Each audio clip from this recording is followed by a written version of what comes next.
Hi friends, तर तुमचं स्वागत आहे एका मिनी ब्लॉगमध्ये. इथे मी चहा पित आहे. वातावरण पण मस्त असं थंड आहे. तर हे पाहू शकता, थोडा थोडा पाऊस येत आहे आणि मस्त अशी झाडं हिरवीगार झाली आहे पाहू शकते इथे. आणि त्यानंतर आता वाजले 5:30. तर मी भाजी करण्यासाठी घेतली आहे. इथे मी वांग्याचं भरीत केलेलं आहे आणि त्यासोबत दुसरी भाजी पण केलेली आहे इथे फ्लावरची.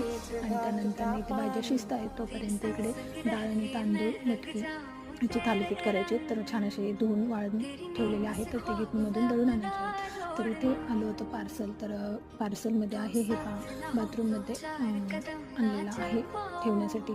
आणि तेच तर मस्त होतं आणि त्याची क्वालिटी पण. इथे भाज्या दोन्ही पण माझ्या शिजल्या आहेत. तर असं माझं संध्याकाळचं इव्हनिंग रुटीन असतं. आणि इथे पहा, आता आदू बाहेर खेळत आहे आणि असं झालेलं आहे माझं इव्हनिंग रुटीन. डन. बाय.